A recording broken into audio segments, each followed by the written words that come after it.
Bonjour à tous et bienvenue dans cette nouvelle capsule vidéo consacrée aujourd'hui à l'auxiliaire werden. Alors, l'auxiliaire werden, il a trois utilisations principales dont je vais vous parler aujourd'hui rapidement. Alors, quand il est suivi d'un participe de, en fait, il sert à former le passif ou la voix passive. Lorsqu'il est suivi d'un adjectif, d'un attribut, en fait, il signifie devenir. Et lorsqu'il est suivi d'un infinitif, on l'utilise en fait pour former le futur. Je vais vous parler dans cette vidéo des trois utilisations, sachant que celle qui nous intéresse, c'est surtout la dernière, donc suivie de l'infinitif, pour le cours suivant.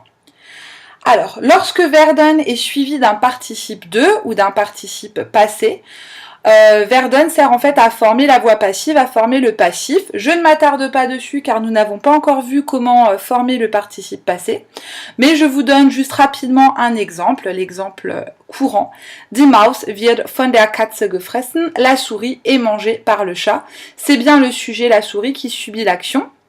Werden est conjugué au présent et le participe de se trouve à la fin de la phrase. Donc pas de panique, nous reviendrons là-dessus en cours d'année. Lorsque werden est suivi en fait d'un attribut, d'un adjectif, il a le sens de devenir. Alors je m'attarde un peu là-dessus, c'est pas l'objectif du cours suivant, mais c'est extrêmement pratique et j'ai constaté que souvent les élèves en ont besoin en expression écrite ou en expression orale. Donc sachez qu'en fait quand vous voulez traduire le verbe devenir, il suffit d'utiliser werden avec un adjectif.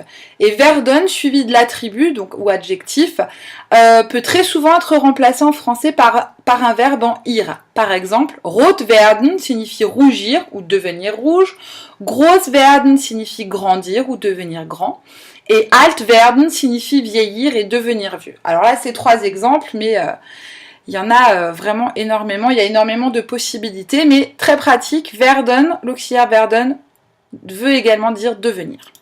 Alors, ce qui va nous servir directement au cours suivant, c'est werden plus infinitif.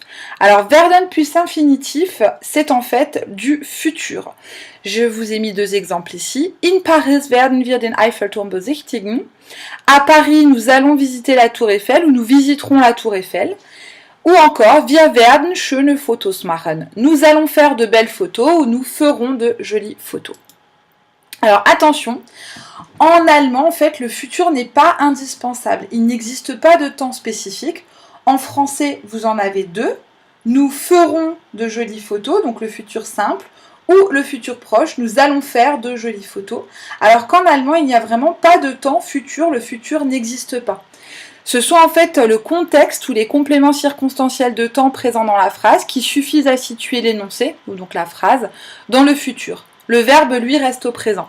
Comme par exemple dans les deux exemples suivants. Nächste Woche gehe ich ins Kino. Nächste Woche, donc qui signifie la semaine prochaine, place la phrase dans le futur. Le verbe gehen reste au présent. Ou encore morgen schreiben wir einen Test. Demain, nous allons faire un test. Morgen, demain. Le verbe schreiben reste au présent. Donc voilà, il n'existe pas de temps spécifique au futur en allemand. Et parfois on utilise le verbe werden, donc il a une valeur un peu particulière. Alors werden en fait a une valeur proche de la promesse.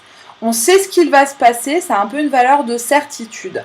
Dans la phrase par exemple, wird kommen, on sait qu'il va venir, le rendez-vous a été fixé, il a peut-être du retard, mais non, il va venir, on en est sûr. Ou encore dans l'énoncé in Mallorca werden Sie sich entspannen, qui pourrait être utilisé dans une publicité par exemple. À Majorque, vous allez vous détendre, c'est promis, c'est juré, on vous vend Majorque comme ça, donc voilà, c'est sûr. Et en fait, werden plus infinitif a une valeur qui est quand même proche du futur proche en français, donc aller plus infinitif. Wird kommen, il va venir, in Mallorca werden Sie sich entspannen, à Majorque, vous allez vous détendre. Alors, qu'est-ce qu'on note comme trace écrite pour le cours? Eh bien, c'est très simple. La trace écrite, aujourd'hui, on va l'écrire à l'arrière du cahier dans la partie conjugaison.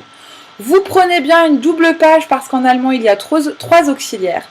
En gros, sur toute la longueur de la double page, vous écrivez le titre « Les auxiliaires en allemand des deutschen Hilfsverben » ainsi que la règle, car je le rappelle, comme en français, les auxiliaires sont irréguliers et il faut apprendre leur conjugaison par cœur, car ce sont des verbes qui sont très utiles.